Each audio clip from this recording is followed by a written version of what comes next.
Today, and we're talking about combat sports. And if we're talking combat sports in this town, of course, we're either talking boxing or MMA. And the king of MMA, Mike Winkeljohn. I'm used to seeing you and Greg together, you and Greg Jackson, Yeah. like you guys are like joined at the hip. But Mike Winkeljohn here to join us today and talk about MMA. And of course, the biggest news that you guys have, you have a couple of things. You got your academy, and you got the thing with Holly. And I guess we'll start there with Holly Holm, scheduled to make her UFC debut. And that was delayed because of the herniated disc she suffered. Yeah, it's unfortunate. You know what? Shot it on a double leg, and it's on the internet, so I can tell everybody. And she hit somebody hard, and it just kind of hurt her neck just a little bit too much. You know, those things happen. The guy goes forward with her hips when she's shooting in. And Holly's crazy. She'll try to take down the biggest guys in there. You know, so sometimes like running into a wall. Apparently she ran into a wall, and now we have to rehab a little bit. And so, what are you guys saying? You know, like, 'cause she was saying that she was still waiting to hear from doctors and stuff like that. Where is that at? As of this morning, she's still waiting for a couple things. The doctors want her to start moving, start getting some blood flow, but nothing that's going to jar her neck. Nothing that's going to put a lot of stress. They don't even want her doing this kind of stuff with her right now. But give it time. You know, she'll heal. She's very strong, and she's determined to get back in it soon. And what about the press that came out of that? I mean, it just went. That whole thing went bonkers. When she had to withdraw from that fight, it was like feast. Yeah, it's kind of incredible. I mean, Holly next to Ronda Rousey gets more press probably anybody in the UFC right now, and she hasn't even fought in the UFC. I think people want to see it so bad. They want to see somebody that can actually challenge Ronda Rousey. And plus, Holly, she's marketable. I mean, she's the best women's boxer ever been. Pound for pound, the best. She's an attractive lady that knocks people out with kicks. It's not even boxing anymore. So she's got that knockout power, which people want to see. And I know as soon as they announced it, I think it was announced in Brazil first, came out, all of a sudden it got picked up everywhere. I mean, like New York Times, London Times, it's just ESPN. Everybody picked it up. It was like that. It's kind of amazing what pull she has. And so what are you guys anticipating? Probably, you know, like. If I had to guess, if I was gambling in Vegas, I'd say probably in late February, she'll be back and she'll have her debut then. Okay. And so that gave you guys a backup and prepare for somebody. If you think it'd probably be the same person, or do you think? I don't know. I have a feeling it won't be the same person because that girl Raquel Pennington's now scheduled with somebody else, so she's gonna go ahead and fight. And they've got a roster. They got to keep everybody active, and you know Holly can go with just about everybody right now. There's a few people that we got to work on a few things and just make sure because you know she goes to win, that's for sure. Yeah. But pretty much we would prove almost everybody in the whole roster that Holly will fight. Well, you know, this guy won't take any credit for those kicks he was talking about, Holly Holm kicking people and knocking them out. But I don't know if you all remember the name Mike Winkeljohn back in the day on ESPN Classics. People could watch that. The black and white films that shake and stuff. See you knocking people out left and right, man. Like you had quite the career, but. Speaking about that career, now you're using some of the tools of the trade to have the MMA Academy. Talk about that. I mean, I know we hit it briefly when you first announced it. You know what? Our place right now, we're over there. We're in the war zone. It's a crap hole, to use a better word for it. It works. We've got the best fighters in the world that work out there, so it's kind of like a dungeon. We don't want to lose that dungeon feel, but it's time to take this whole thing to a new level. You know, I want to have a little bit of a rehab room. I want to have nicer locker rooms. A bigger, larger facility, you know, for the fighters, so it's safer for them. I want to have a couple cages for workouts. The problem is right now we've had some injuries. Not most of our injuries just happened, but some of our injuries have been caused because it's too crowded. Because people are not paying attention. There's movement around them, and so they're paying attention to this, and all of a sudden they step the wrong way, or someone shoots in on somebody and they run into somebody's knee. We actually had a big fight canceled because of that. So I want to make sure we have more space, just more professional, just better at what we do. And what I'm really excited about is we've got a good group of guys that come in from around the world. So we've got a big group of guys that are coming in from Russia, from Dagestan, Australia, Brazil. And the problem with not getting more or getting them to be here even off season, not in training camp, is just it's hard for these guys to come into town and find an apartment and rent it for a short period of time. But what we're doing is we're building it. It's going to have dorm rooms. We have some apartments that are going to be available for lease, and so it's going to be great that way. It's going to help accommodate those fighters as well as help us because I think our team will get a little bit stronger.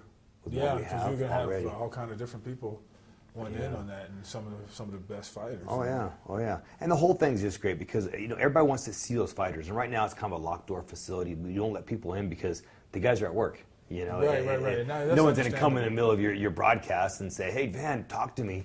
But for some reason, the public sometimes feels that they can come in and say, "Hey, stop working out, sign my T-shirt or something." Yeah. It's like, no. These guys are at work, so we have to be professional. But they're not working 24/7, and people want to be around them. So the facility is going to have the ability to have viewing areas, a balcony that looks down to the cage, that type of stuff. We'll have like a pro shop, and we'll have like a lot of memorabilia there for the fans. So I'm excited about that.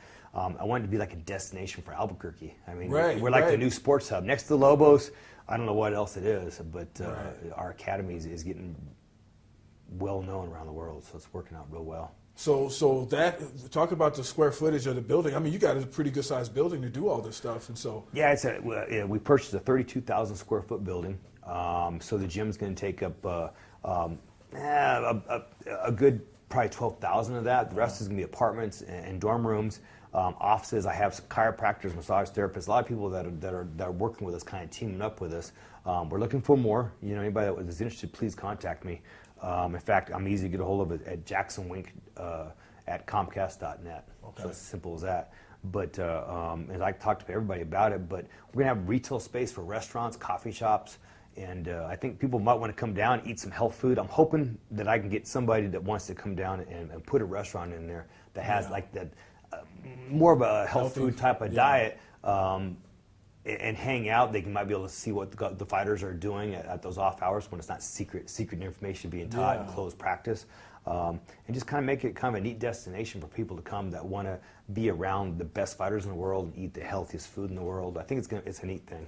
I'm sure the Visitors Bureau and Convention Center probably might be excited about this too, because I hope they would. I haven't had a lot of help from the city so far. Most of my phone calls have been shut down, and I haven't had time for it. I'm not the guy that goes and begs, but I'm hoping the city want to get involved and help us out with what we're doing, because we pull a lot of people in. I have a lot of fighters that make a lot of money. They come spend money here, and film crews come in and spend money here, and they buy hotels here. It's nonstop at the gym.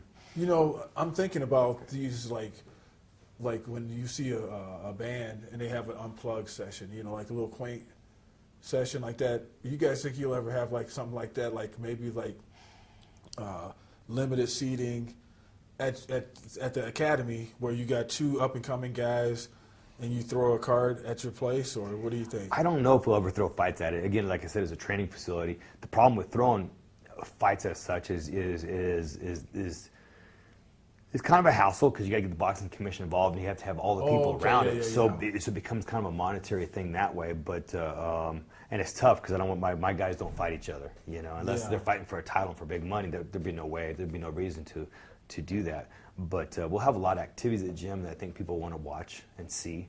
I have a small gym, and Greg's got a small gym. Mine's Wink's gym, and his is Jackson's Academy.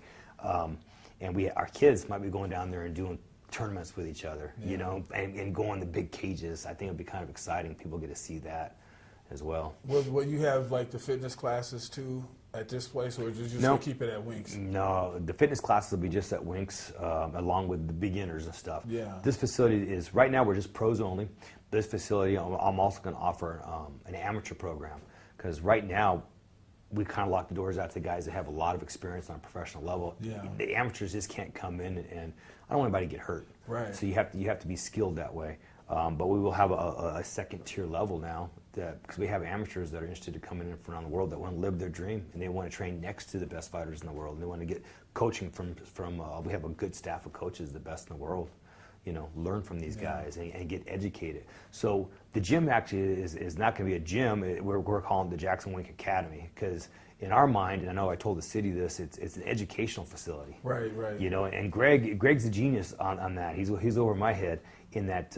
It's about strategy. It's about being in the right place at the right time. I teach people a lot of tactics they can use, but we have to start understanding what's worked in the past, and with wars and different fights, different things that happen. Wow, so you're able to follow through on those in the future. So it's not about two guys going in, or girls, and swinging at each other anymore. It's become a big chess game. It's getting really deep, and it's amazing how smart these guys are and how far down they can play in the levels of chess. They know the counter to the counter to the counter to the counter. They know what's coming up, and it's That's incredible. crazy, It's just to watch how far it's evolved, and it's going to keep going.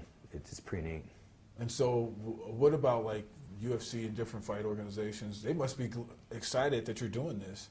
I think they're definitely excited about it because they spend some time there. I'm trying to work with them now on helping with the lighting that's involved inside the facility, so it makes it easier on them because it'll save them money. They don't have to rent all this equipment. We'll already have it there, you know, so they can light up the cage and take pictures and selling, et cetera. and the fighters could come through and get training at this high altitude like this. Yeah, that's what we have. I think that we're blessed that we have high altitude that helps people out. And we have a lot of kids that are coming in from Latin America, the Mexicans, got kids from Ecuador right now, from all over the place, Argentina, et cetera, that because there's so many people that speak Spanish here too, that does help. Yeah. But the high altitude is definitely a key. And again, educational facilities. So we try to welcome everybody. As long as they're willing to help other people in the gym, Right. that's huge. You know, the jerks just don't last for many reasons, but the guys that are willing to help, the wrestler that's willing to help the kickboxer, and the kickboxer willing to help the wrestler, right. we want them around because it makes everybody better. So like the restaurant component of it, how far along is that? Well, we're in the demo stage right now. So it's the old DEA building on the corner of Martin Luther King and Broadway. Right. And it was 32,000 square feet. The bottom was just a parking lot, and that's why we purchased it, because it was a parking lot. Perfect for a gym. I don't need windows. Yeah. And what we're going to do is blow up part of the second floor, so it's 2 stories in the middle, make it look a little nicer from the outside, make it more presentable, but with some viewing area. But we're in the demo process right now, so we've taken out so many rooms that building's crazy. You know, it's got holding cells, and I ran into just a couple days ago a room that was totally encased with metal, 1/4 inch thick metal, all the walls, the ceiling. I didn't know, so now I got to run the numbers on. We're dismantling that as we go. You got caught off guard because I think that's where they held the drugs, and they didn't want anybody to get into it. So it's an amazing building, but it's cool because we're in a great place. Innovative Albuquerque's right there. You're downtown. Yeah, I got fiber optics running right to my front door. You know, I'm in the process now of finding if I can tap into them where they came in the building. So we have that. We have office space available as well. So it's just a neat place to be. I think people are going to want to be there.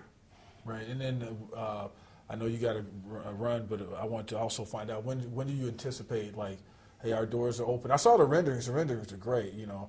But when do you anticipate, like, oh, hey, we're open? April 1st is my target date. April 1st to be done. All construction done, apartments ready to go. We're working out in there every day. The facility's open, and fans can come in and check it out. Wow, April 1st.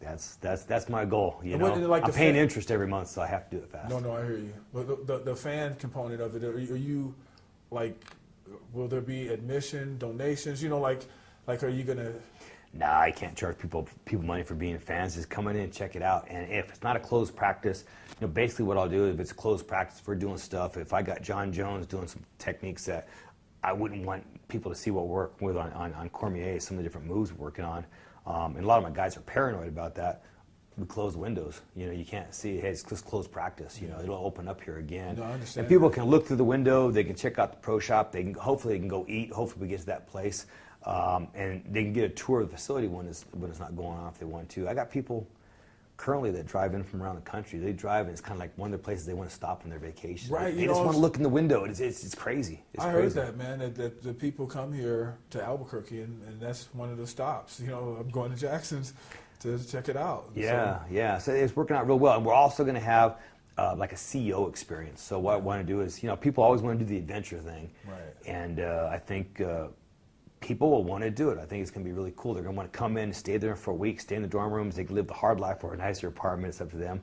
But they will make sure they get private training every day with jiu-jitsu, you know, the grappling, the MMA stuff, the stand-up. They can go to some of our beginner classes and learn this stuff and kind of get immersed into it and look over there and there's John Jones or Carlos Condit or cool, John Dotson or these superstars that are just cool, down-to-earth guys, you know, when you get to know them. And I think they'll have fun. It'll be a good experience, you know. They'll be able to tell their buddies about it and they'll understand the art and what we're doing that much more. Wow. Ambitious project. Sounds like a lot of fun. Yeah, I'm a little scared right now, but no, it's going to be good. No, yeah, I know you're not. you normally finish what you do. So I know it's a lot of moving parts and stuff like that, and it's a lot of work. But if anybody can do it, it's you guys, man. I know.